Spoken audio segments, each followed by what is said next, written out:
Bakit ngayon ka lang, ha? Kanina pa kita hinihintay eh. Hinihintay ko pa kasing dumilim bago umuwi. Dapat nga kanina pa ako nandito eh. Ano na naman ba tong ginawa mo, ha? Ang daming taong pumunta rito. Hinahanap ka at galit na galit silang lahat. Wala naman akong kasalanan eh. Kaya bakit ako ang hinahabol nila? Paanong hindi ikaw ang hahanapin? Ikaw ang nagkumbinsi sa kanila na sumali dun sa grupo nyo na mag-invest at kikita daw na malaki sa isang kumpanya. Wala naman sa akin ang pera nila eh.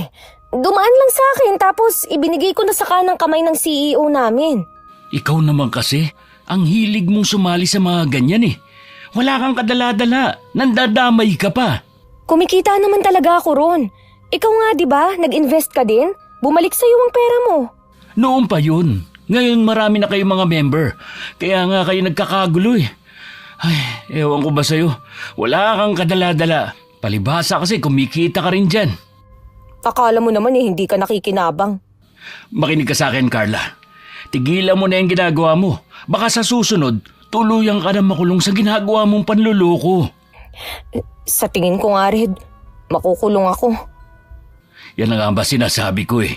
Duda na nga ba ako sa dami ng mga taong nagpunta rito kanina eh. Bakit naman ganito? Gusto ko lang naman kumita ng pera eh. Una pa lang, sinabihan na kita na duda na nga ako. Sumigi ka pa rin. Hindi ka man lang nagduda kung bakit puro sa labas ang meet-up nyo. Ni wala man lang kayong opisina. Biktima rin ako. Buti sana kung binulsa ko ang pera nila. Hindi mo nga binulsa, pero sa iyo nila inabot. Sila naman, mga nagpauto sa inyo. Basta talaga pera, nabobobo mga tao. Kanina ko pa nga tinatawagan ng mga kasama ko eh. Puro sila hindi sumasagot. Hindi na rin sila active sa group chat namin. Isa lang ang ibig sabihin yan. Kanya-kanya na silang salba ng mga sarili nila. Anong gagawin natin, Red? Ewan ko sa'yo. Bakit pati ako dinadamay mo? Alangan naman napabayaan mo lang ako. Papasok-pasok ka sa gulo. Hindi mo naman pala kayang solusyon ang mag-isa.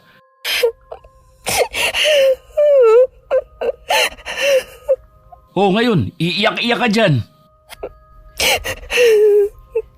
Parang gusto ko na lang lamunin ako ng lupa. Naku, baka iluwa ka rin. Kung wala kang balak tulungan ako, pwede bang tumahimik ka na lang? Noon pa naman ay nararamdaman ko nang may mali sa pinasok ko. Pero dahil sa kagustuhan kong magkapera, hindi ko nalang pinansin. Ilang araw din akong hindi naglalalabas ng bahay dahil sa mga naghahanap sa akin. Pilit ko pa rin itinatanggi sa isip ko na na-scam nga kami. Sino yung kausap po sa labas? Nanay yun nung anak ng isa sa mga naloko nyo. Ha? Anong niloko? Wala akong niloloko ha? O sige, isa sa mga na-scam mo. Mas gusto mo ba yon? Bakit ka ba ganyan ha? Parang hindi mo ako asawa. Anong gusto mo? Matuwa pa ako sa nangyayari? Hindi ko naman sinasabi na matuwa ka. Pero sana naman, tigilan mo ang pagiging sarcastic mo tuwing kinakausap kita. Gusto mo lagi na lang ako mabait makipag-usap sa'yo, ha? Hindi mo man lang naiisip na kaya ako nagkakaganito dahil napupuno na ako sa'yo. Nagsisisi na nga ako sa nagawa ko eh. Ang galing kasi nilang mambola. Mapapaniwala ka talaga sa sinasabi nila. Isipin mo naman, ang 1,000 mo pwedeng bumalik sa'yo ng triple sa loob lang ng 1 linggo. Sinong hindi maiengganyo sa ganun? Di bale nang ikaw na lang ang naloko. Sanay ka naman dun.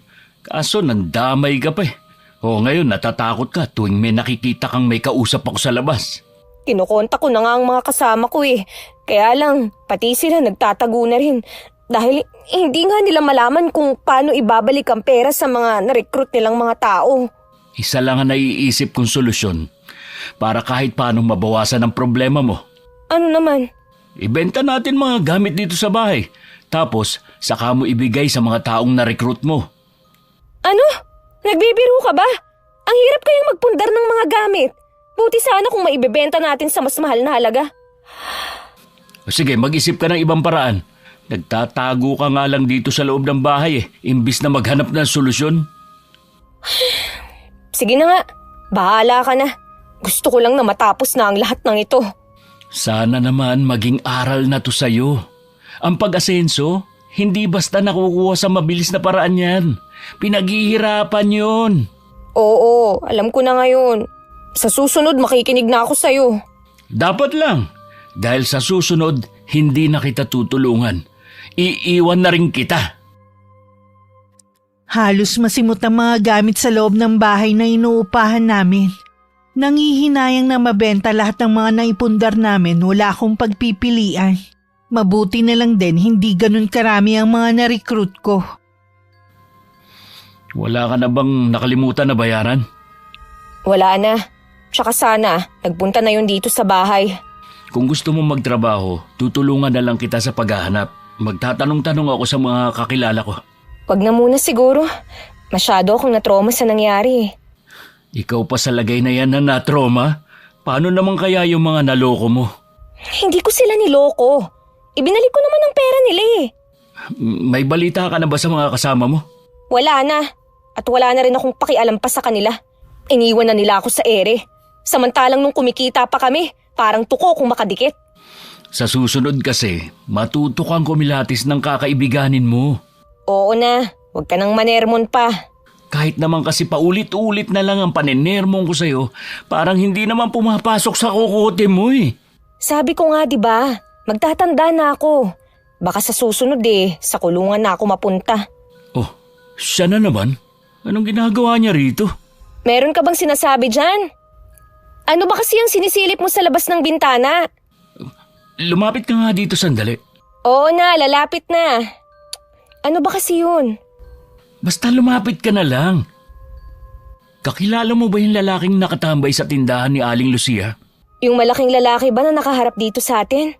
Oo, siya na nga. Hindi. Ngayon ko lang nakita ang lalaking yun. Ano bang meron sa kanya? Ilang araw ko na kasi siyang napapansin na para bang laging nakatanaw dito sa atin. Tinatakot mo lang ang sarili mo eh. Baka naman hindi dito sa bahay natin nakatingin. O kaya naman taga rito yan. Hindi lang natin kilala. Siguro nga. Dahil sa'yo, para na ako napapraning eh. Wala na tayong atraso sa ibang tao.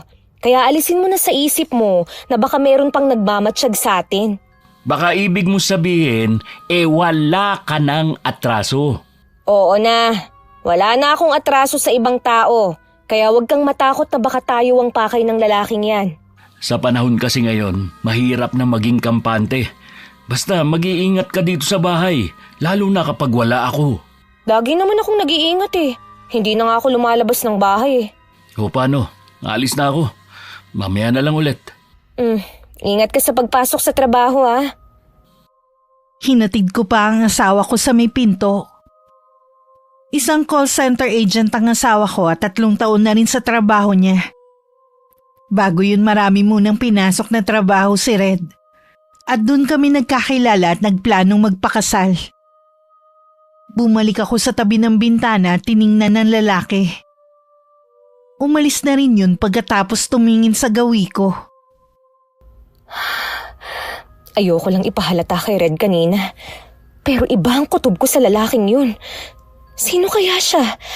Sigurado naman ako na hindi ko siya kilala. Siniguro ko na lang na nakalakang pinto at mga bintana ng inuupahan naming bahay. Hindi rin naman ako masyadong natatakot. Dahil tabi-tabi ang mga bahay sa lugar namin. Alam kong makakahingi agad ako ng tulong kung sakali man. Naging panatag ako. Hindi man lang sumagi sa akin na pwedeng si Red ang balikan ng karma sa mga ginawa ko noon. Ay, nasa na kaya ang lalaking yun? Anong oras na hindi pa din umuwi si Red? Hindi man lang sagutin ang mga chat ko. Malilintikan talaga siya pag uwi niya. Ay, sumagot na rin sa wakas. Diyos ko, totoo ba ito? Nasa ospital daw si Red. Mabuti na lang kahit malalim na ang gabi meron pa din ako nasakyan na taxi. Habang daan kausap ko ang kaibigan ni Red na nagdala sa kanya sa ospital. Pagdating kulang na lang lumipad ako sa hallway, papunta sa silid ng asawa ko. Inabutan ko siya nagising at parang hinihintay ako. Anong nangyari? May masakit ba sa'yo? Saan ang mga sugat mo? Anong sabi ng doktor? Nasaan na ang kaibigan mo? Isa-isa lang ang tanong. Hindi ko masasagot lahat yan ng sabay-sabay. Nagagawa mo pa talagang matawa. Samantalang sobra akong nag-aalala sa'yo. Ayos na ang lagay ko. Hindi naman ganun kalalim ang sugat na tinamo ko eh. Si Jerica pala yung kausap mo. Katrabaho ko yun. Pinauwi ko na dahil may pamilya din siyang naghihintay sa kanya. Nakilala mo ba kung sino ang gumawa nito sa'yo? Oo, yung lalaking tinuro ko sa'yo. Ikaw talagang sadya niya. Ha? Di ba ang sabi ko, hindi ko nga siya kilala? Hindi mo siya kilala pero kilala mo ang asawa niyang si Vina. Vina? Wala akong kilalang ganyang pangalan. Isa daw siya sa mga naloko mo. May 1 taon na nakakalipas. Halos lahat daw ng ipon at kahit na yung pampaanak ng kanyang asawa, nagamit. Hindi lang daw yun. Pati ka mag-anak nila, nag-invest din sa sinasabi mo daw na kumpanya. Tapos sa huli, wala naman daw palang mapapala. Oo, natatandaan ko na nga siya. Siya yung buntis na ang asawa sa malayo nagtatrabaho. Hindi ko naman siya inutusan na isali ang mga kamag-anak niya. Tsaka, hindi ko naman kasi alam na hindi totoo yung kumpanya na sinasabi ng matet na yun. Biktima rin naman ako dun ah. Sana, naghabol siya para mabawi niya ang pera niya. Hindi na kasi siya nagpakita noon eh. Paano pa siya magpapakita? Patay na siya. Ha? Patay na si Vina? Oo, nagpakamatay daw habang buntis. Hindi kinaya ang paninisi ng mga kaanak at pagkawala ng pera nila na matagal ding pinag-ipunan. Nagsanla pa pala sila para lang matugunan ang perang hinihingi mo nun. Kaya ka ba gustong patayin ng lalaking yun? Para makaganti sa akin? Oo, gusto niya makita kang magdusa. Gago pala siya eh. Ako ang may atraso sa kanya. Dapat sa akin siya gumanti. Dapat ipablatter natin ang taong yun. Hindi na kailangan, hayaan na lang natin. Anong hayaan na lang? Tinangka kang patayin ng taong yun. Pwede ka pa niyang balikan. Kung ipakukulong natin siya, paano ang 3 anak na naiwan sa kanya? Sino mag-aalaga sa kanila? Sa pagkawala ni Vina, silang mag-aamang na ulila niya. Wala akong pakialam. Ang mahalaga, mapagbayaran niya ang ginawa niya sa'yo. Sige, kasuhan natin siya. Payag ka rin ba na muli niyang buhayin ang kaso ng asawa niya laban sa'yo? Meron pa rin siya mga ebidensya na nagpapatunay sa ginawa mong panloloko sa asawa niya. Teka nga, bakit pa pakiramdam ko eh? Ako na naman ang lumalabas na masama dito, ha? Ikaw naman talaga ang pinagmulan ng lahat eh. Ang hilig mo kasi na sumali sa mga scam na yan. Hindi ko naman alam na scam ang napupuntahan ko eh. Nagmamadali ka kasing yumaman eh. Ayaw mong mahirapan kaya ayos lang sa'yo ang manloko ng kapwa mo. Pati tuloy ako nadadamay sa'yo. Hindi ko naman gusto ang nangyari sa'yo. Alam ko, kaya kalimutan na lang natin ang nangyari. Paano nga kung balikan niya tayo? Ako ang haharap sa kanya. Kakausapin ko siya at kung kinakailangang alukin ng pera, gagawin ko. Bahala ka na nga. Kapag may masama ulit na nangyari sa'yo, huwag mo kong sisisihin. Kinabukasan na kami pinayagan na makalabas ng ospital. 1 linggo rin siyang absent nun sa trabaho. Madalas lang siyang nakatanaw sa may labas ng bintana. Alam ko inaabangan niya ang lalaking nagtangka sa buhay niya. Inaabangan mo na naman ba ang lalaking yun? Sana nga wag na siyang magpakita pa rito. Tingnan mo naman ang ginawa niyang perwisyo sa atin.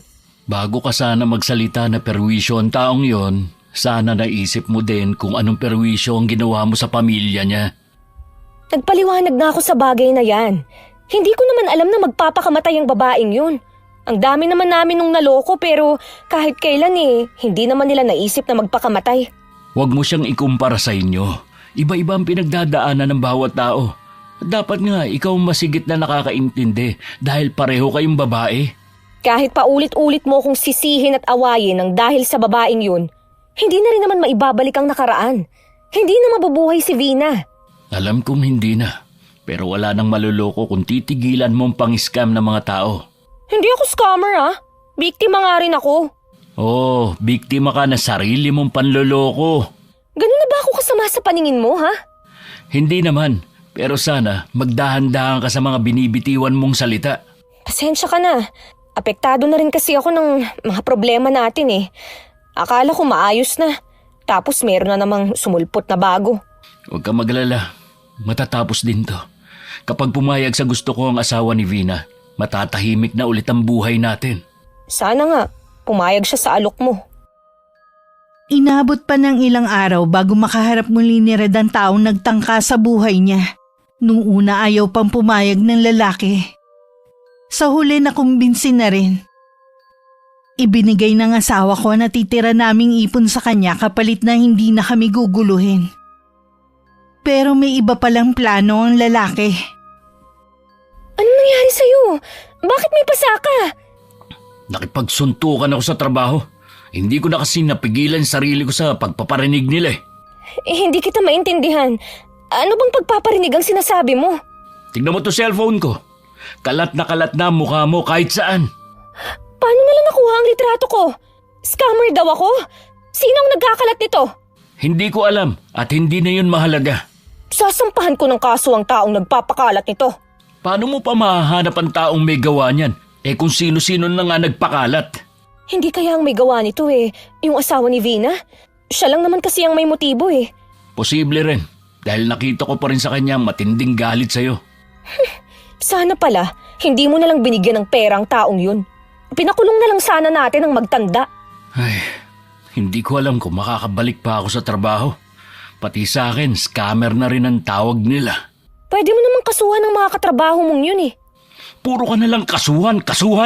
Dapat nga ikaw ang kinakasuhan Gusto mo yata akong makulong Wala ka na kasing bukang bibig kundi yan. Kung wala ka rin namang kasing magandang sasabihin, itiko mo muna yung bibig mo para makapag-isip ako. May naisip ka na bang solusyon? Sa tingin ko, hindi na tayo magkakaroon ng katahimikan kahit anong gawin natin. Naisip ko na umuwi muna ng probinsya at doon magpalamig. Sigurado ka na iyan ang pinakamagandang solusyon na naiisip mo? Sige nga, may naiisip ka ba?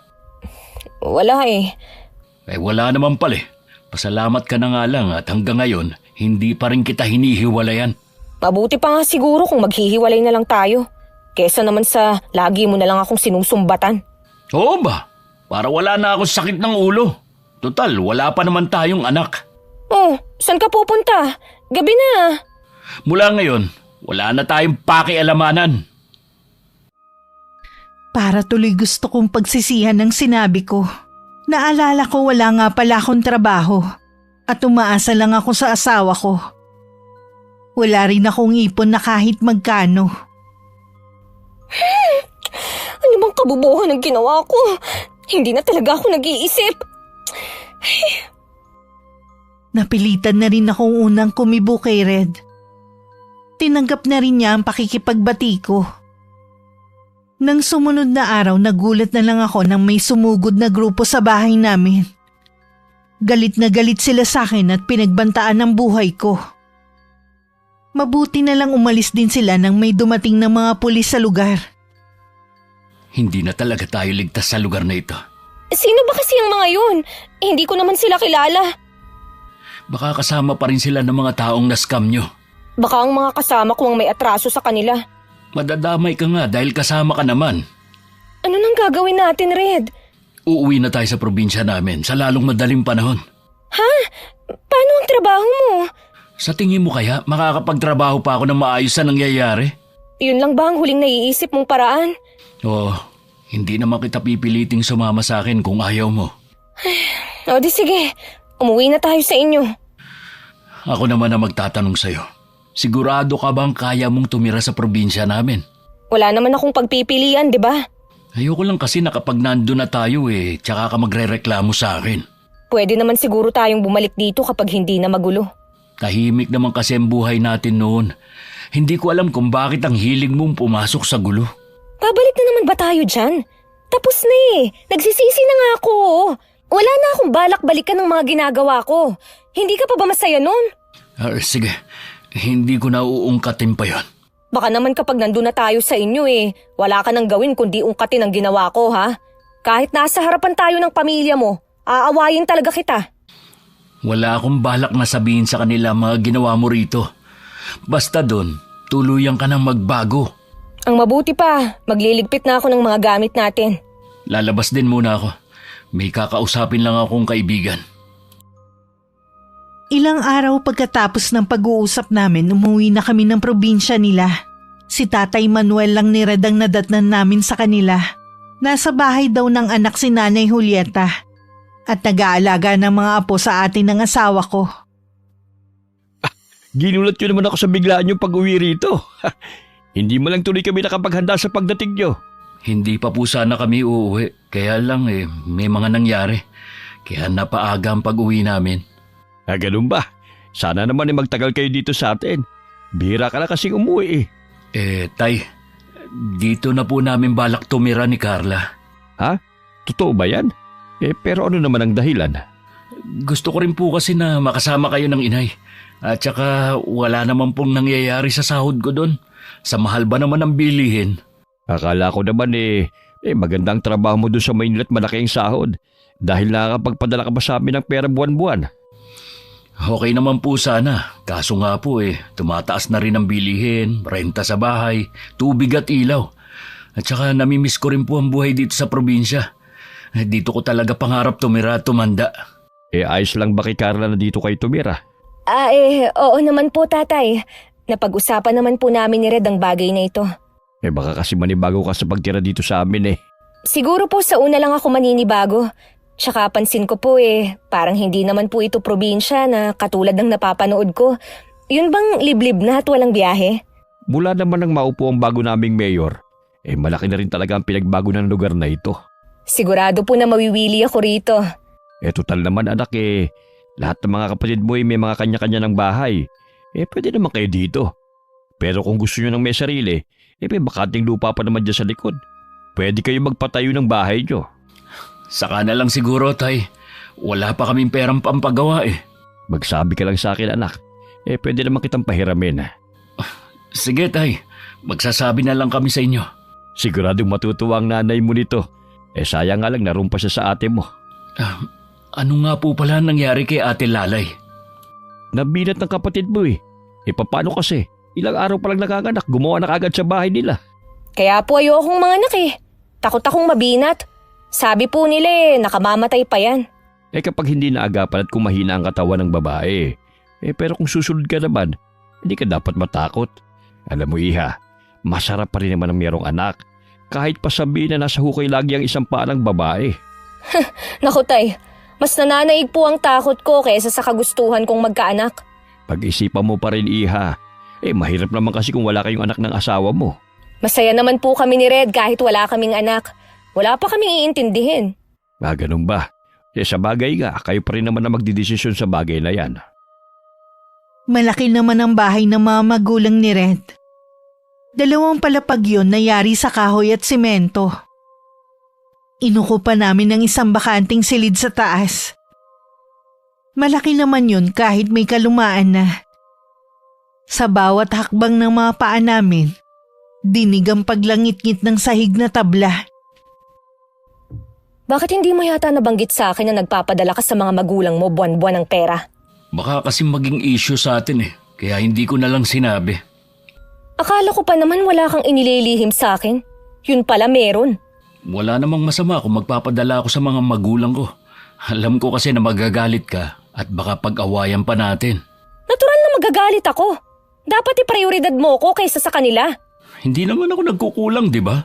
Ikaw nga may sariling pera Hindi ko pinakikialaman. Ang ikinaiinis ko lang, ang paglilihim mo sa akin. Mag-aaway ba tayo sa bahay ng mga magulang ko? Parang ipinapahiwatig mo na wala na akong boses sa bahay na ito, ha? Hindi naman. Pero sana naman matuto kang rumispeto. Parang gusto kong pagsisihan na sumama pa ako rito. Di bumalik ka dun. Harapin mo mag-isa mga taong naghahanap sa'yo. O saan ka pupunta? Lalabas muna ako at sasagap ng sariwang hangin. Tuwing magkasama kasi tayo para akong nasasakal. Naabutan ni Red ang ama na nagkakatay ng alagang manok. Marahil para ipaulam sa amin. Tumulong na rin ang asawa ko. Habang naiwan ako sa kwarto na masama ang loob. Nasaan ang asawa mo? Iniwan ko po muna sa kwarto namin.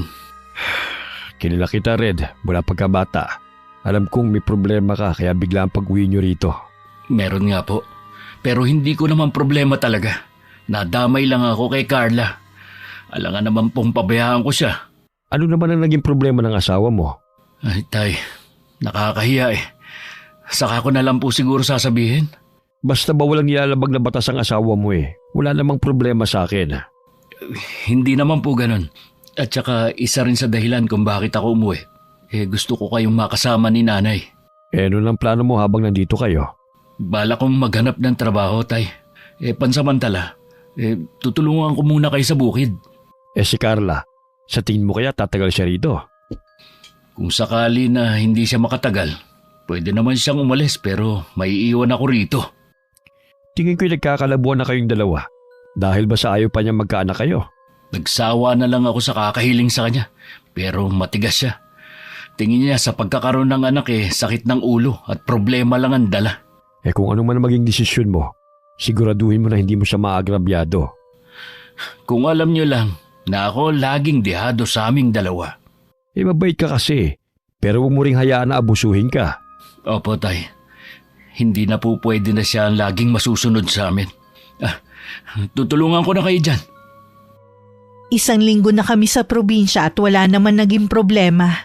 Mababait lahat ng mga kamag-anak ni Red at maging mga kapitbahay. Hindi ko lang maiwasang mainip. Lalo't laging nasa bukid si Red na tumutulong sa ama. Madalas akong maglakad-lakad sa labas lalo na sa umaga. Hindi ko lang akalain na makikita ko sa lugar na yun na naging kaibigan ko nung nag-aaral ako sa koleyo. Carla? Ikaw nga ba yan? Kilala ba kita? Ikaw nga, bruha ka! Hindi mo ba ako nakikilala? Huy, si Nancy to. Yung naging kaibigan mo sa university na pinapasukan natin noon. Nancy? Ay! Oo, ikaw nga! Anong ginagawa mo rito? Dito ang probinsya ko. Ikaw, bakit ka nandito? Taga rito ang asawa ko. Kumusta ka na? Ang laki ng pinagbago mo kaya hindi kita nakilala. Ay oo, marami nga ang nagsasabi. Hindi na ba ako negra ngayon? Hindi na. Ang puti mo tsaka ang kinis pa. Tingin ko pa sa'yo hindi ka tumanda. Siguro dahil sa pagtira ko sa ibang bansa. Doon na kasi ako nagtatrabaho Nandito lang ako para magbakasyon. Talaga? Natupad din pala ang pangarap mo na sa ibang bansa makapagtrabaho. Ikaw, anong trabaho mo ngayon? Ang totoo niyan, wala na. Ayaw din kasi ng asawa ko na magtrabaho ako May asawa ka na rin ba?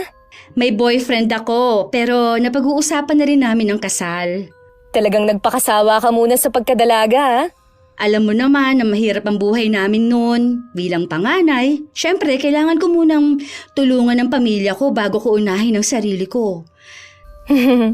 Mabuti na lang ako at wala ako sa katayuan mo. Sarili ko lang ang iniintindi ko. Ang swerte mo nga Dati naiinggit pa ako sa'yo dahil pag-aaral lang ang kailangan mong intindihin. Samantala ako, kailangan ko pa magtrabaho para matustusan ang pangangailangan ng pamilya ko. At sa pag-aaral ko, Bumawi ka naman ngayon nasan pala ang bahay mo rito? nasa kabilang barangay pa ang bahay ko. Nandito ako ngayon sa lola ko. Minsan pasyal ka sa amin. Kapag umuwi talaga ako, sa bahay ni Lola Pina ako tumutuloy. Nabanggit mo nga dati na malapit kayo sa isa't isa ng lola mo dahil siya ang nag-alaga sa'yo mula pagkabata. Oo, buti naaalala mo pa ang mga kinukwento ko sa'yo dati. Siyempre naman, ikaw yata ang pinakamalapit kong kaibigan nun. Magtatagal naman ako dito at kayo naman yata dito na nakatira ng asawa mo. Gusto sana kitang imbitahin sa bahay, kaso paalis na ako ngayon Dadalawin ko kasi ang pamilya ko sa kabilang barangay. Pwede namang sa ibang araw ako pumunta sa inyo. Kilala naman yata kayo dito Oo, ipagtanong mo lang ang pangalan ng lola ko, kilala na nila. Kapag may pagkakataon ka, ikaw naman ang pumasyal sa amin. Oo ba? Gusto ko pa nga sana makipagkwentuhan sa'yo kaya lang kailangan ko na talagang umalis. Ayos lang, sa ibang pagkakataon na lang tayo magkwentuhan. Ingat ka Habang binabaybay ko ang daan pa uwi, hindi pa rin ako makapaniwalang makikita ko ang naging kaibigan ko noon. Hindi ko rin maiwasan na makaramdam ng inggit. Dahil halata rito na malaki na ang pinagbago ng buhay. Samantalang ako magsisimula muli. Nang makauwi si Red, kinuwento ko agad sa kanya ang naging pagkikita namin ni Nancy. Ang liit nga talaga ng mundo, no? Sino mag-aakala na dito pa kayo magkikita ng kaibigan mo? Hindi ko na nga siya nakilala eh. Ang ganda na niya ngayon. Dati kasi hindi siya pala ayos. Saan ba dito ang bahay ng kaibigan mo? Sa lola daw niya siya nakatira. Kilala daw si Lola Pina niya rito. Si Lola Pina? Ang tinutukoy mo bang kaibigan si Nancy? Oo, siya na nga. Kilala mo ba siya? Oo naman. Taga rito talaga sila. Bago nakapangasawa ng taga-kabilang baryo ang nanay niya. Bali 3 sila magkakapatid nung mamatay ang kanilang ama noon. Nandito lang daw siya para magbakasyon. Sa ibang bansa kasi siya nagtatrabaho eh. Mabuti pa siya. Natupad ang pangarap na makapagtrabaho sa ibang bansa. Yun din ba ang pangarap mo? Ang pangarap ko talaga yumaman. Pero malabo na yata yung mangyari. Dahil mabubulok na ako sa lugar na to. Sabi ko nga sa'yo, kung gusto mong umalis, hindi kita pipigilan. Minsan naiisip ko na hindi mo na yata ako mahal eh. Kung magsalita ka kasi, parang gusto mo na akong itaboy.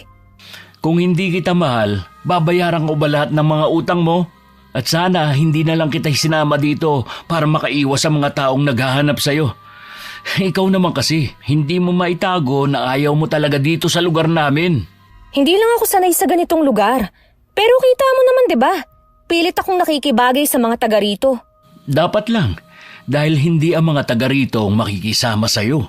Kung sakali ba na papuntahin ko rito si Nancy, okay lang sa'yo? Hindi ba magagalit ang tatay mo kapag nagpapunta ako dito ng bisita?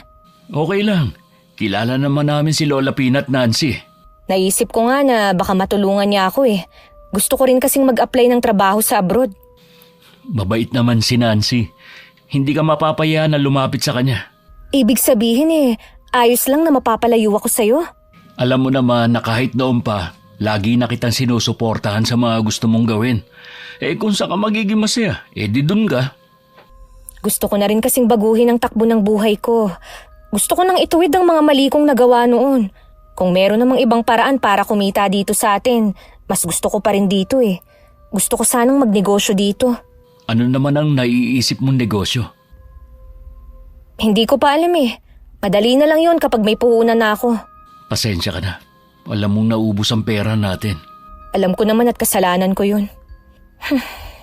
Hanggang ganito na lang ba ang buhay natin? Maghahanap din ako ng trabaho. Sa ngayon, gusto ko munang tulungan ng itay sa bukid. Magtiis muna tayo kung anong meron. Ang mahalaga, hindi tayo nagugutom. Wala naman nakakaiyak pero gusto ko umiyak sa sitwasyon namin. Nang sumunod na araw na nagkita kami ni Nancy, naikwento ko sa kanya ang nangyayari sa amin ni Red. Di ba sabi mo okay naman ang buhay ninyo sa Maynila? Maganda ka mo ang trabaho ni Red. Anong dahilan bakit kayo umuwi dito? Mahirap kasing sabihin eh.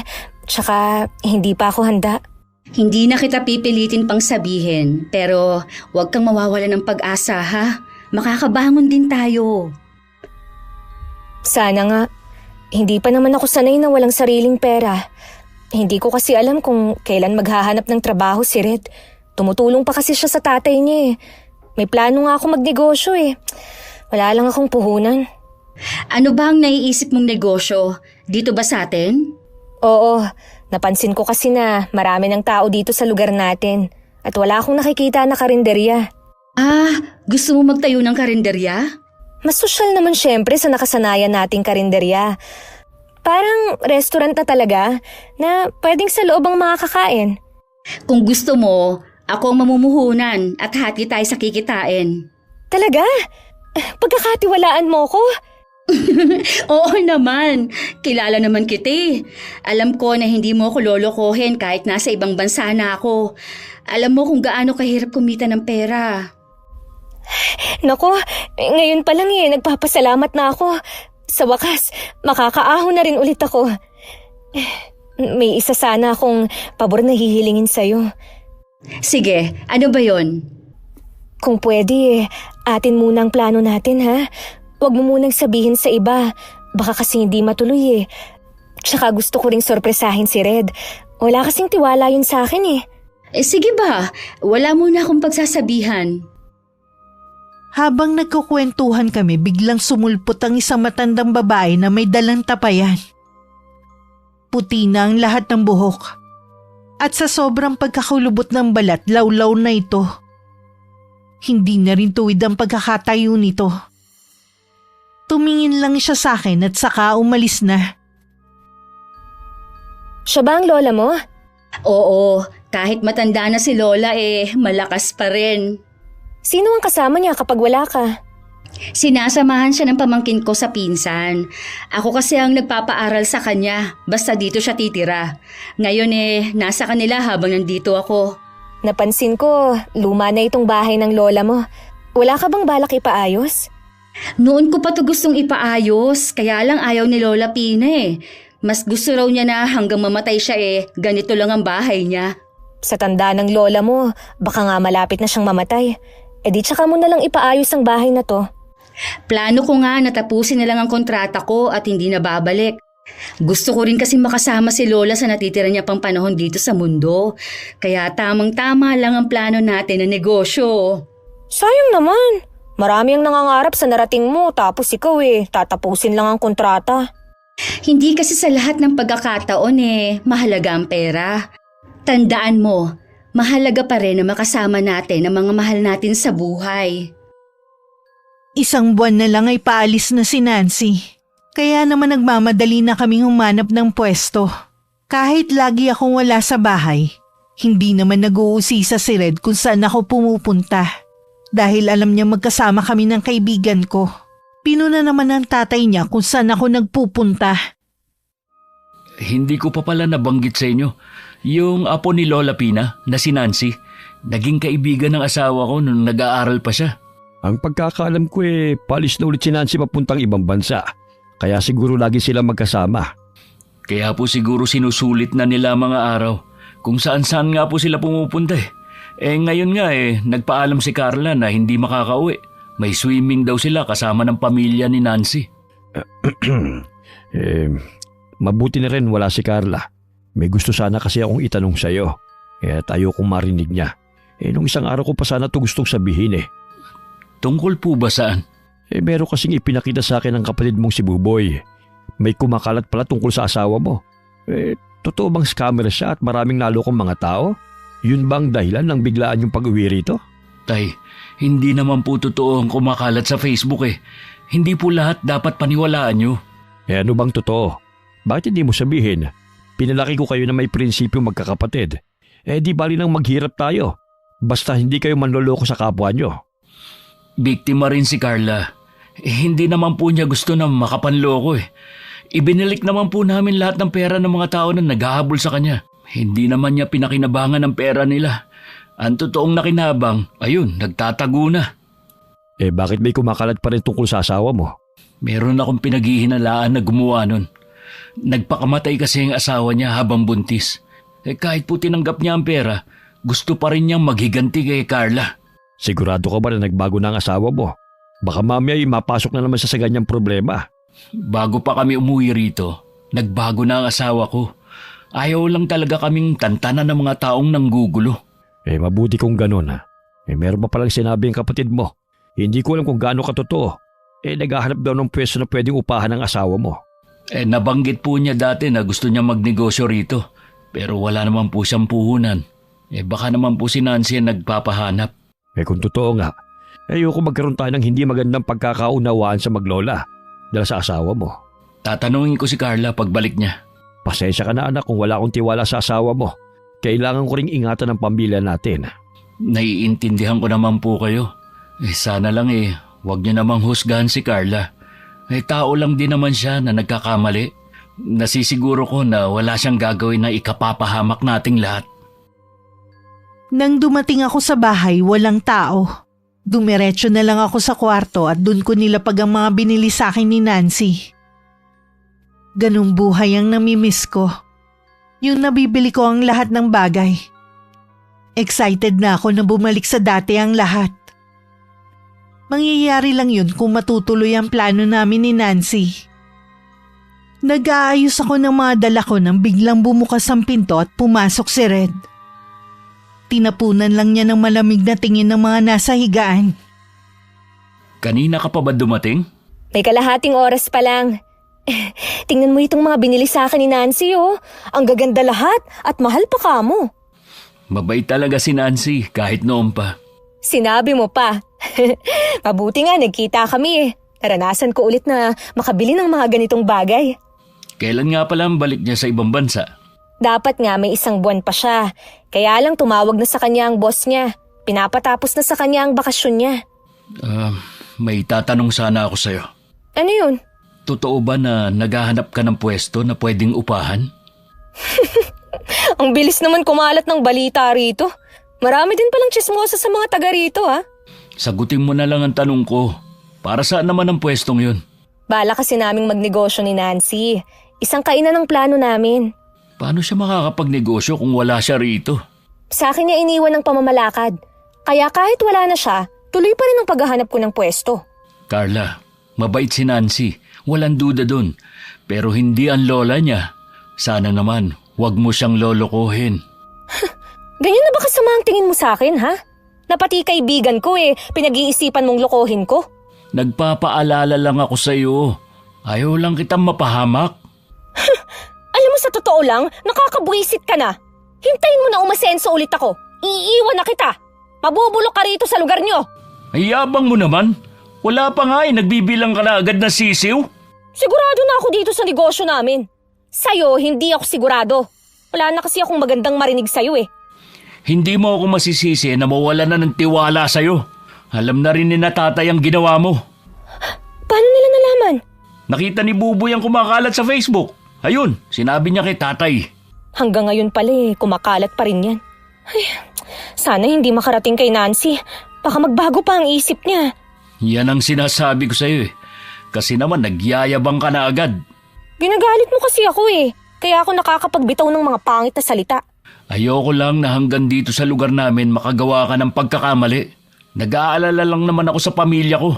Sa tingin mo, hindi sila maaapektuhan kapag may ginawa ka na naman? Tingin mo talaga sa akin, scammer no? Naniniwala ako na biktima ka rin lang. Pero alam mo na sa umpisa pa lang na may mali na. Pero tinuloy mo pa rin yung investment scam na yun dahil alam mo magkakapera.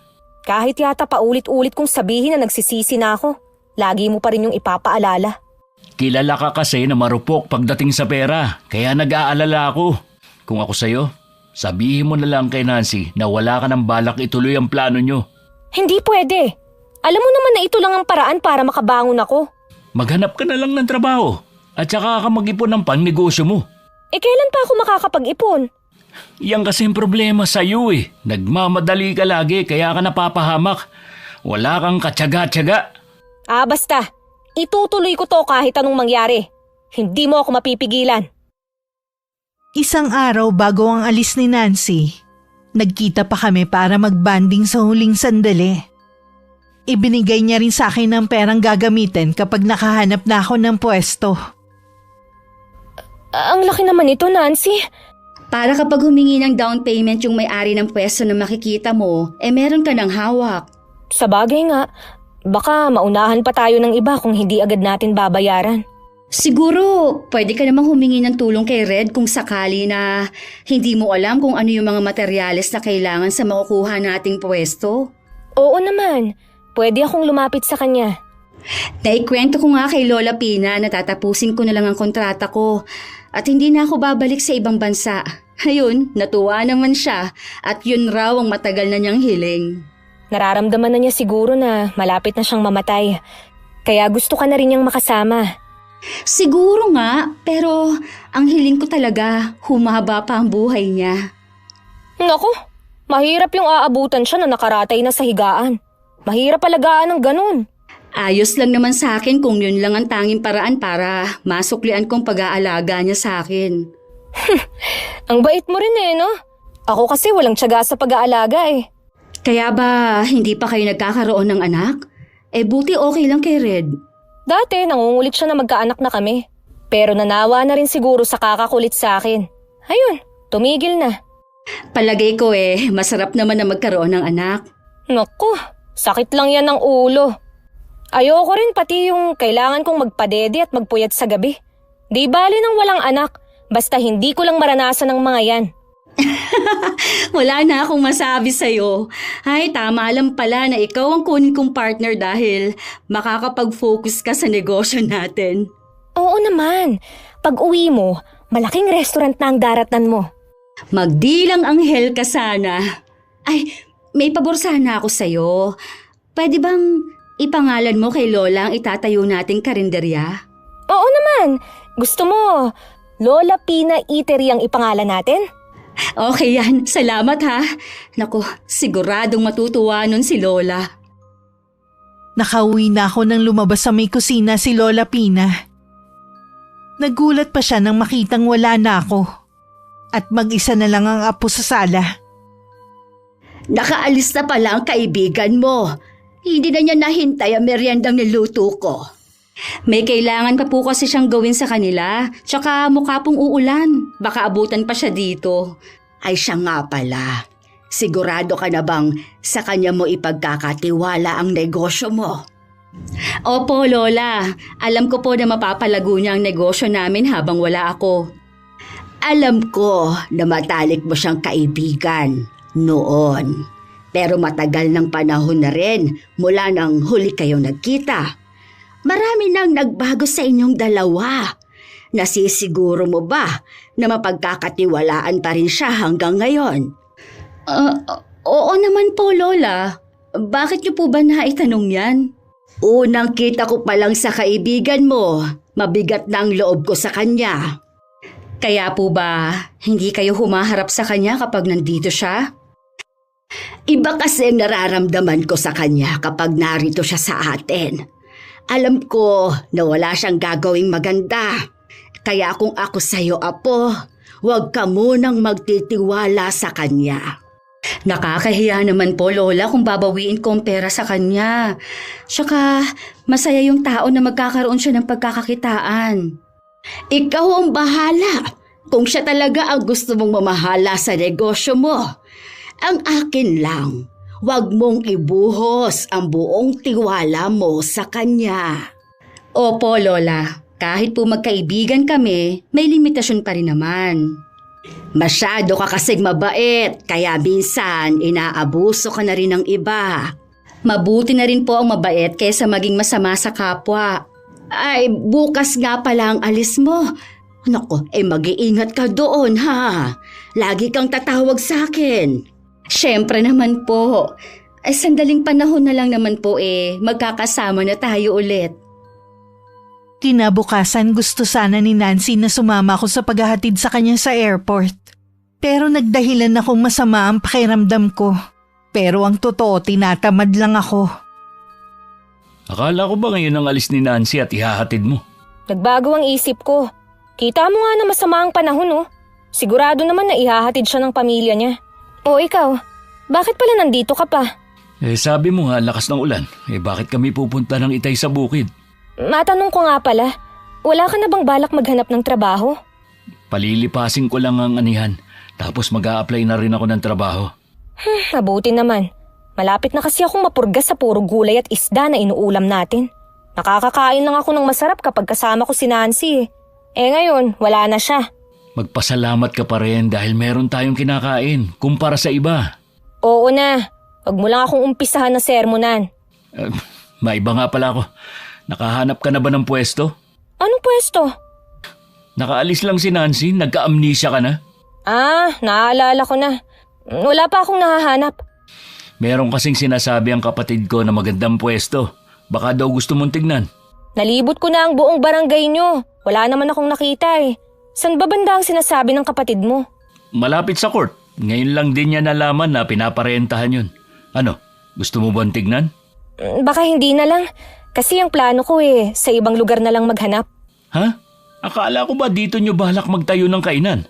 Maganda nga yung pwesto na sinasabi ng kapatid ko eh. Hindi na nga. May nakita na rin kasi ako sa ibang lugar. Hinihintay ko lang yung may-ari. Alam ba ni Nancy na sa ibang lugar ka naghahanap? Ipinaubaya na nga niya sa akin ang paghahanap eh. Kaya ako na ang bahala kung saan ako makakahanap ng pwesto na gusto ko. Okay, ikaw ang bahala. Gusto ko lang kasi na makatulong para sana mapabilis ang paghahanap mo. Kaya ko naman na to. Magsasabi naman ako kapag kailangan ko ng tulong. Nang gumanda ang panahon, madalas akong umalis ng bahay. Hindi naman ako tinatanong ng asawa ko. Dahil alam niyang abala ko sa negosyo namin ni Nancy. Lingid sa kaalaman niya, lumuluwas ako sa Maynila para makipagkita sa mga kaibigan ko. Meron kasi silang bagong investment company. Nainganyo ako dahil hindi ko na kailangan mag-recruit ng mga tao. Ayon pa sa mga kaibigan ko, 1 buwan lang daw dumoble na ang kita nila. Kesa naman magpakahirap ako sa itatayo naming negosyo ni Nancy. Mabuti pang dito na lang ako makipagsapalaran. Huwag kang mag-alala, Nancy. Ibabalik ko rin sa'yo ang pera mo.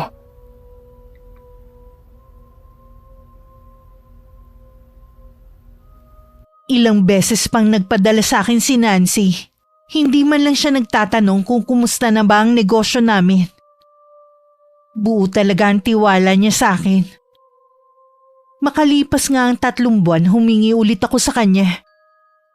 Pero sinabi niya na meron siyang problema, kaya hindi muna makakapagpadala. Bigla akong kinabahan na hindi ko mawari. Si Nancy ba yun? Ha? Oo. Anong sabi? Sabi ko kasi kailangan ko ng pera para sa negosyo namin. Kaya lang sabi niya, hindi pa raw siya makakapagpadala. Nakapagbukas na ba kayo? Oo. Nung nakaraang buwan pa. Hindi ka man lang nag-invite sa soft opening ng karinderya nyo? Pasensya ka na kasi biglaan lang Tsaka iilan lang ang pumunta. Kahit na, para naman wala kang asawa eh. Huwag ka nang magtampo. Isasama na lang kita ron at ililibre sa ibang araw. Ano pa nga ba? Wala naman akong magagawa pa kung ayaw mo naman akong maging bahagi ng buhay mo. Huwag ka nang magtampo. Tsaka hindi naman sa akin yun Mukhang nakabihis ka.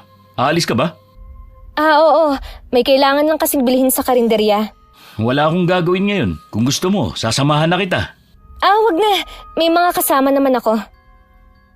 Dahil mabilis na akong tumalikod, hindi ko na nakita ang kakaibang titig sa akin ni Red. Nang mga sumunod na araw, hindi sumasagot sa mga chat ko si Nancy. Lalo tuloy akong kinakabahan na baka galit siya sa akin. Nakumpirma lang ang hinala ko na mag-video call siya sa akin. Nancy, mabuti tumawag ka. Di ba dapat nasa karinderya ka? Kakauwi ko lang ngayon. Wala namang kumakain kaya maagang nagsara. Hanggang kailan ka magsisinungaling sa akin, ha? Itinuring pa naman kitang kaibigan. Nancy, hayaan mo naman akong magpaliwanag. Kahit sinasabi na ng pamilya ko na niloloko mo lang ako, nagtiwala pa rin ako sa'yo. Hindi biro ang ibinigay ko sa'yong pera. Alam mong mahirap ang trabaho namin dito sa abroad. Saan mo dinala ang pera ko? Makinig ka muna sa akin Totoo naman na naghahanap ako ng pwesto dati. Wala naman akong mahanap. Kaya naisipan ko na lang na i-invest ang pera mo. Huwag kang mag-alala. Mababawi mo rin yun. Wala ka pa rin kadala-dala, ano?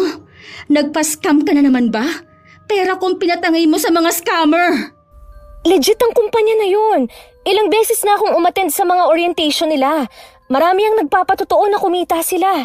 Kaya ka naloloko dahil mahina yung utak mo. Hanggang ngayon hindi ka pa rin nag-iisip. Mabuti sana kung pera mong pinapaskam mo Pera naman ng ibang tao. Teka nga lang, paano mo nalaman ang lahat ng yan? Kalat pa rin ang mukha mo sa Facebook. Sayang nga lang hindi ko to unang nakita. Sana hindi ko nalang itinuloy ang pakikipagsosyo ko sa'yo. Sadya mo yata inilihim sa akin Tuso ka talaga. Huwag kang maniwala sa mga nakikita mo. Hindi naman totoo yun. Tama na. Ibalik mo na lang ang pera ko. Ibabalik ko naman sa'yo Bigyan mo lang ako ng 1 buwang palugit. Sige, bibigyan pa kita ng 1 buwang palugit para maibalik ang pera ko. Isasaalang-alang ko pa rin naman ang pagiging magkaibigan natin. Salamat, Nancy. Pinatayan na ako agad. Bastos siya Akala mo kung sino na siya. Nakarating lang ng ibang bansa Isasampal ko sa kanya ang pera niya. Oras na maibalik sa akin to ng triple. Nung una relax pa ako. Dahil sabi naman ng kaibigan ko malapit ko na makuha ang perang ininvest ko sa kanila. Hiningi nga nila ang bank account ko dahil doon na daw nila idediretso. Pero lumipas na lang ang 1 buwan, hindi pa rin na ibabalik ang pera. At hindi ko na rin makontak ang mga kaibigan ko. Diyos ko, huwag naman po sana. Kailangan ko ang pera na yun. Lagot ako kay Nancy at sa asawa ko nito kapag tama ang kutob ko. Ay, bakit pa kasi hindi na ako nadala? Hindi ko na rin sinasagot ang tawag sa akin ni Nancy. Para na akong mababaliw sa kakaisip. Kailangan ko rin umalis para hindi makahalata ang asawa ko na wala naman talaga akong pinatatakbo na karinderya. Hindi ko akalain na pupunta sa bahay si Lola Pina at siya ang magbubuko sa akin. Aling Pina, napadalaw po kayo. Ano sadya ninyo? Nandyan ba si Carla? Wala po ang asawa ko ngayon. Ano po bang kailangan niyo sa kanya? Sa inyo ko na lang sasabihin. Bakibalik ka mo ang perang kinuha niya sa apo ko sa lalong madaling panahon. Ho? Hindi ko po kayo maintindihan. Di po ba ang binigay ni Nancy na pera, ginamit nila para magpatayo ng karinderya?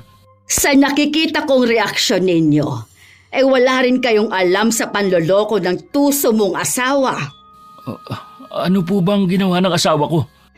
Inisahan lang naman niya ang apo ko para makakuha ng pera, tapos sa iba niya ginamit. At hindi sa negosyo nila. Ang masaklap na ginawa ng babaeng yan, pinaniwala niya kaming mayroong ngang karinderya.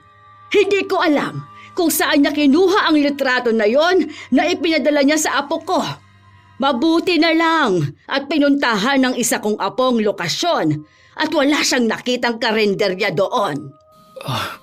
Lola Pina, hindi ko po alam ang sasabihin ko. Kailangan ko din pong marinig ang panig ng asawa ko.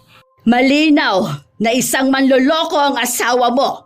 Noon pa man, ay mabigat ng loob po sa kanya. Masyado lang kasing mabait si Nancy, kaya tiwala siya sa kaibigan niya.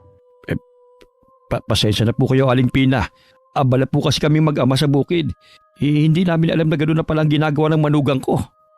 Kilala mo ko, Manuel. Sa lahat ng ayoko, yung naaagrabyado ang pamilya ko, lalo na ang paborito kong apo. Huwag na po kayo magalit. Gagawa po kami ng paraan para maibalik sa inyo ang pera ni Nancy. Siguraduhin nyo lang. Hindi pinupulot ng apo ko ang pera sa ibang bansa. Bakit ba kasi dinala-dala mo pa ang babaeng yon dito? Isa siyang malaking perwisyo. Pasensya na po kayo, Lola Pina. Wala rin po kasi kaming alam.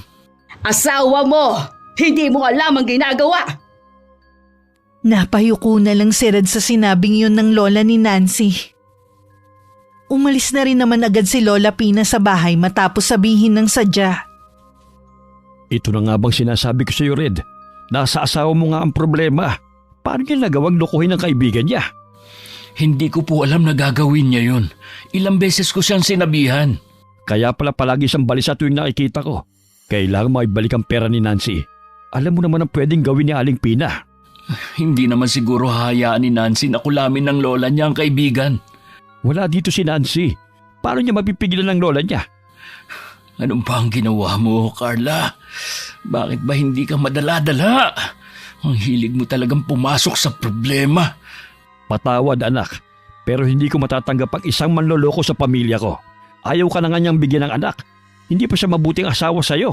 Tay, hindi ko pwedeng pabayaan na lang si Carla. Ayoko lang na madamay ka sa galit ni Aling Pina. Magkakagulo tayo dito dahil sa babaeng yan. Panatagan loob ko na umuwi sa amin dahil sa pag-aakalang wala pang nalalaman ng mga kasama ko sa bahay. Pagpasok ko sa kwarto, nadatnan ko na dun si Red. Bigla kong kinabahan sa nakikita kong galit sa kanya. Red, kumusta ka na? Hindi na tayo nagkikita dito sa bahay Di ba sinabihan na kita na huwag kang gagawa ng kalokohan dito? Talaga bang manhid ka na sa kahihiyan? Ha? Teka, hindi kita maintindihan. Tama na yung pagmamaang-maangan mo! Nasagad mo ng pasensya ko! Tungkol ba ito kay Nancy? Oo! Ang bait na nung tao, nagawa mo pang lukuhin? Wala ka bang konsensya, ha? Hayaan mo muna ako magpaliwanag, Red. Sasabihin mo na naman na biktima ka rin? Naloko ka rin? Tanga ka! Paulit-ulit kang naloloko dahil sinasadya mo nang maging tanga ka! Sa kagustuhan mo na yumaman agad, sinusugal mo ang pera ng ibang tao. Tapos sasabihin mo, hindi ka scammer? Pala ko naman talaga na ilagay sa negosyong pera ni Nancy. Kaya lang nga, tatukso ko sa alok ng mga kaibigan ko. Akala ko hindi scam dahil hindi ko kailangan mag-invite ng mga tao. Pagod na akong intindihin ka. Suko na ako sa katigasan ng ulo mo. Maghiwalay na lang tayo. Di ba ito naman ang gusto mo? Red, patawarin mo na ako. Hindi ko naman sinasadya. Pangako, magbabago na ako. Kung talagang gusto mong magbago, sana noon pa. Hindi yun nagkalat ka pa rito. Mabuti pa ayusin mo agad ang problema mo. Ibabalik ko naman ang pera ni Nancy. Bilisan mo lang ang pagbabalik ng pera niya bago mahuli ang lahat. Galit na ang lola niya. Hindi naman ako sa kanya may atraso Bakit siya magagalit? Natural, apo niya si Nancy. Pumunta na siya rito at nagbanta. Kay Nancy lang ako makikipag-usap. Hindi sa kanya. Matuto ka sanang rumispeto. Hindi mo kilala si Lola Pina. Ano ba ang kayang gawin ng matandang malapit na sa hukay? Isa lang naman siyang mangkukulam. Ano? Totoo ba yan? Mukha ba akong nananakot lang? Anong gagawin ko, Red? Wala pa akong pera. Baka kung ano nang gawin niya sa akin. Kaya kumilos ka rin. Hindi yun nakatunganga ka lang. Huwag mo nang iasa sa akin ang lahat dahil wala rin akong magagawa. Kakausapin ko si Nancy. Magmamakaawa ko sa kanya na bigyan pa niya ako ng palugit. Sa pagkadismay ako, hindi na rin sinasagot ni Nancy ang tawag ko. Habang lumilipas ang mga araw, lalo akong nakakaramdam ng takot para sa buhay ko. Parang gusto ko na lang lamunin ng lupa. Para maglaho na lang ako. Hindi na rin ako pinapansin ng biyanan ko. At kibuin dili ako ni Red. Diyos ko po, tulungan niyo po ako sa problema ko. Natatakot na po ako para sa buhay ko. Mas matinding takot ang nararamdaman ko kumpara dati. Paulit-ulit ako nagdasal at humingi ng kapatawaran sa mga nagawa kong kasalanan. Isang araw nagising ako na masakit ang ulo. Sa sobrang sakit, inumpog ko na ang ulo ko sa pader. Yun ang eksenang napasukan ni Red. Anong ginagawa mo?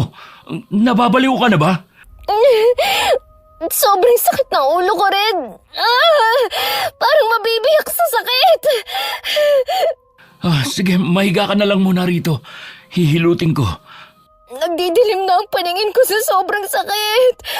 Ano kaya ang nangyayari sa akin? Ikukuha kita ng gamot at tubig. Pakibilisan, Red. Sandaling umalis si Red. Hinilot-hilot ko munang sentido ko pero imbis na guminhawa ang pakiramdam ko, lalo pang sumakit. Oh, ito na ang gamot. Inumin mo muna para mawala ng sakit. Dahan-dahan lang ang inom ng tubig. Bakit ganun? Lalong sumasakit ang ulo ko. Tuwing minumulat ko ang mga mata ko, naduduling ako. Kapag hindi pa rin bumuti ang pakiramdam mo hanggang mamaya, dadalhin na kita sa ospital. Salamat, Red. Kahit ang sama ng ginawa ko sa'yo, hindi mo pa rin ako pinabayaan. Asawa pa rin kita at nasa poder ka namin. Hindi kaya ito na ang parusa sa akin ni Lola Pina? Hindi ko alam. Kinakausap na siya ni tatay. Bala kasi namin na ibenta ang isa naming alagang baka para makabayad sa utang mo sa kanila. Grabe pala ang ginawa kong perwisyo sa inyo. Patawarin mo ako, Red. Pangako, magbabago na ako. Kailangan mo talagang magbago. Para din yun sa'yo. Baka sa susunod, mas malala na ang mangyari sa'yo. Gagawin ko na talaga. Fred, huwag mo akong iwan. Nandito lang ako. Hindi kita iiwan. Nakumpirma nga ni Red na si Lola Pina ang may gawa ng matinding pananakit ng ulo ko. Ilang beses din siyang gustong kausapin ni Tatay Manuel. Pero hindi siya humaharap. Napilitan na rin mangutang ni Red kung kani-kanino para mapunan ng pera na kailangan kong ibalik. Ilang gabi na kasi kung hindi makatulog.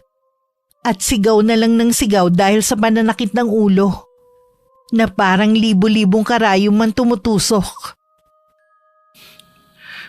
Nandito po ako sa harapan niyo. Buong pusong nagpapakumbaba para sa asawa ko. Patawarin niyo na po siya. Ito po ang kabuuan na nakuha niyang pera kay Nancy. Hindi lang dahil sa perang ito, kaya ko yon ginawa sa kanya. Gusto ko siyang turuan ng leksyon para malaman niya kung gaano kasakit na pagkatapos siyang pagkatiwalaan ng apo ko. Ito pang igaganti niya. Tingin ko naman po natuto na siya ngayon. Nagmamakaawa po ako sa inyo. Natigilan niyo na ang pagpapahirap sa kanya. Awang-awa na po ako sa kalagayan niya. Ilang gabi na siyang hindi makatulog at hindi na rin makakain. Siguraduhin mo lang na hindi na siya ulit manloloko ng mga tao. Dahil mula ngayon, lagi nang nakasunod ang mga mata ko sa kanya. Nasisiguro ko pong hindi na siya ulit manloloko. Kung sakali man pong mabigo siyang magbago, pati po ako parusahan niyo rin. Sige na, umalis ka na. Aalisin ko na ang karamdaman ng asawa mo. Maraming salamat po, Lola Pina. Nagising ako na magaan na ang pakiramdam ko. Mag-isa lang din ako sa kwarto. Pakiramdam ko tuyong-tuyo ang lalamunan ko. Nang sulyapan ko ang pitchel, wala na yung laman. Lumabas na lang ako para kumuha ng tubig sa kusina. Nasa may punong hagdan pa lang ako nang marinig kong nag-uusap ang mag-ama. Mabuti na lamang napakiusapan mo si Aling Pina. Mabait naman po talaga si Lola Pina. Kahit sino naman po magagalit sa ginawa ni Carla. Kapag umalis na si Carla, pwede ka na magbagong buhay. Hindi ko naman sinasabi na mag-asawa ka ng iba. Pero yun naman talagang dapat Hindi ko pa po yan iniisip. Kapag nakabalik si Nancy rito, pwede mo na siguro siyang ligawan. Dati naman na pinagtuunan mo siya ng pansin noon.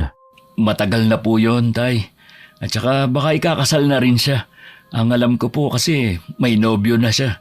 Malay mo, kayo pala talagang nakatakda para sa isa't isa. Kapag umalis po si Carla, trabaho po muna ang aasikasuhin ko. Sige, ikaw ang bahala. Buhay mo naman yan Kahit nakakaramdam ng uhaw, bumalik na lang ako sa kwarto at nahiga. Pagkaraan ng ilang sandali, pumasok si Red na may dalang pagkain at tubig. Napangiti siya nang makita kong gising na. Mabuti, gising ka na. Dinalang kita ng pagkain. Alam ko, gutom ka na kumusta na ang pakiramdam mo? Magaan na ang pakiramdam ko. Salamat sa iyo Kumain ka muna. Kaya mo ba? Oo naman. Pwede bang uminom muna? Kanina pa kasi ako nauuhaw Ito ang tubig mo. Isa to sa lagi kong maaalala kapag umalis na ako. Yung pag-aalaga mo sa akin. Saan mo nga pala balak pumunta? Uuwi na ako sa bahay ng mga magulang ko. Nandun pa rin sigurado ang ate ko. Alam ko na hinihintay pa rin niya akong bumalik. Doon ko gustong magbagong buhay. Mag-iingat ka doon. At sana mahanap mo yung magpapakontento sa buhay mo. Hangad ko ang kaligayahan mo lagi. Kung sakali mang gusto mo ulit mag-asawa, hindi kita pipigilan. Karapatan mo naman na lumigaya sa buhay.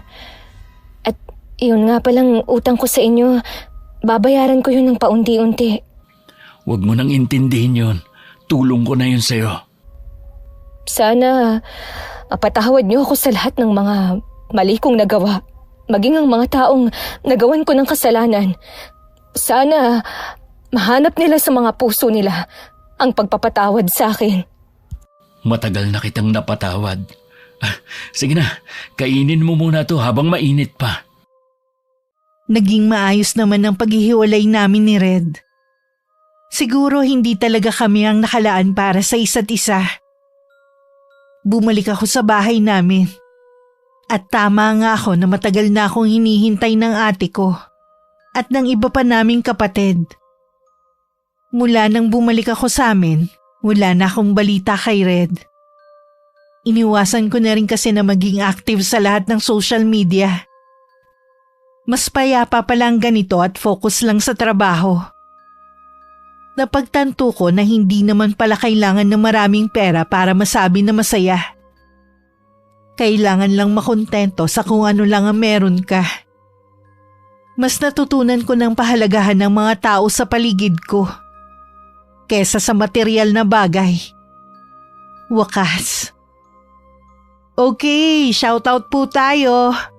Shoutout sa mama at asawa ni Evelyn Abong Carbakil na sina Mama Vivian Abong Pagnanawon at kay Jonel Augiro Carbakil.